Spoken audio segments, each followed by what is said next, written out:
Hi everybody, this is Boog S Reviews, and today I'm going to be doing a review on the Marvel Legends Pirate Deadpool figure. So before we take a look at Pirate Deadpool, let's take a look at the accessories that he comes with. So first up, he comes with the Build-A-Figure left leg to Strong Guy, which I am still working on completing. Up next, he comes with his sword, which we've seen this used a couple times before. We've seen it used with Nightcrawler and Citizen V. So he does have a holster for this, or a sheath I should say, on his back. So you can port it in like so.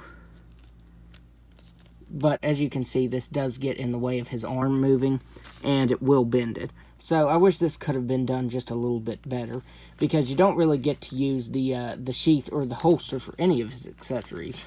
You can use them, but it'll get in the way. So this can fit in either hand, but it will be loose. As you can see, it doesn't stay upright. It leans whenever you put it in his hand. So that's annoying. Up next, he comes with his samurai sword, which this is the first time we've seen a Deadpool use the sword from Typhoid Mary. So he can hold it pretty loosely. And like I said, this is meant to go in the sheath. It's not this sword. This one is actually the one that's meant to go in there. So you can slide that in like so. But as you can see, this one gets in the way even more of his articulation. So if you move this down, as you see, you're going to bend the sword. So yeah, I don't like keeping that in there. This could have been integrated much better to where it wouldn't get in the way of his articulation. But the way it is, it gets in the way very bad. And finally, he comes with his flintlock. I think that's what this is called, is a flintlock. Correct me if I'm wrong in the comments below. But it has a brown handle and some silver painted on it. And it looks really nice because these ones on the belt, under his belt, look awful. They're just done in a black collar. And this actually has some paint detail to it, and it looks nice. And again, you can use the holster for it, but then you're going to just bend it. So yeah, that's annoying. But anyways, he can hold it in his right hand because it's the one with the trigger finger. And he holds it pretty tightly. But if you put it in his hand, it's going to stretch his hand out and he's not going to be able to hold the sword tight. That's my one big issue with just about all the Deadpool figures. They come with guns that are too big for their hands, and it stretches them out, and then you get swords that don't fit in them. So yeah, that's pretty irritating. The storage really irritates me. But, I mean, he looks pretty cool with these, holding them like that. So now let's go ahead and take a look at the head sculpt.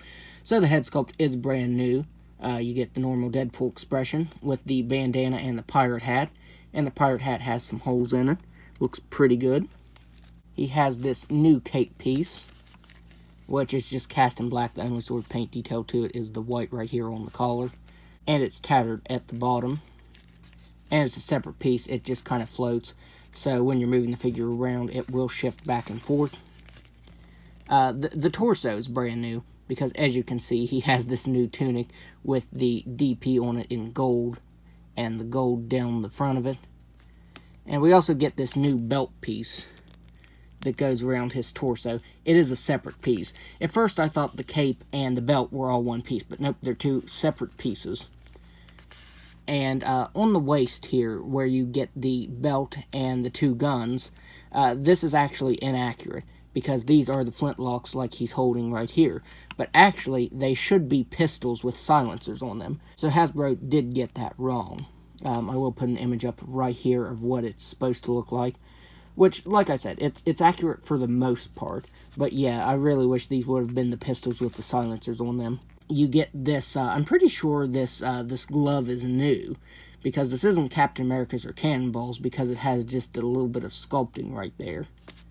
So that might be new. And here on the tunic, you get some more of that gold detailing.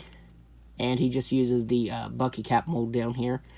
And I have a lot of issues with the articulation from the waist down. The articulation from the waist down is awful. So now I will go ahead and show that off. Because he has a ball-jointed head that can look back all the way. He can look down all the way. He can move his head side to side. He has ball-jointed shoulders that can move out just about all the way. And another thing I wanted to say is you get this unevenness in the blacks. You get this glossy black for his shoulders right here, and then the flat black for the upper part of the glove. Then his hands glossy black. The guns, glossy black right up here on the handle, flat black down here. The cape is a flat black, and so is the hat.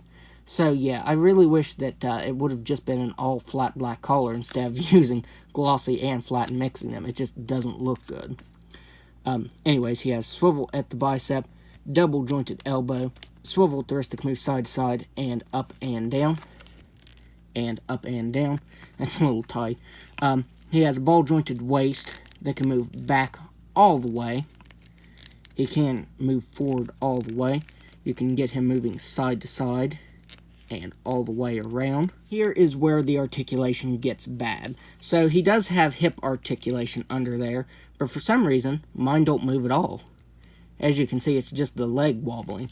So the hips on mine don't work at all, which the tunic is done in kind of a soft plastic, but it still would hinder it, but not as bad as these hips. So they don't move out or anything, they just kind of stay there. He has swivel at the thigh, double jointed knee that can only bend in that far. It's about the same on both legs. He has swivel at the shin. He has swivel at the ankle that can move up all the way, down and all the way, and an ankle rocker. So overall, I'm not really a huge fan of this figure. It's definitely not a figure I was looking forward to, or one of the looks for Deadpool that I really wanted. Once I got it in hand, I was actually kind of excited about it. I thought it was pretty cool. And then mine just had that horrible leg articulation, and you really can't get him into anything other than vanilla poses because of that. You know, I'd love to get him into some epic poses, but with those legs that don't move, that's just not possible. So, yeah, I'm not a huge fan of this figure. So, that's my review. If you like this review, be sure to hit the like button and subscribe to my channel. Thanks for watching.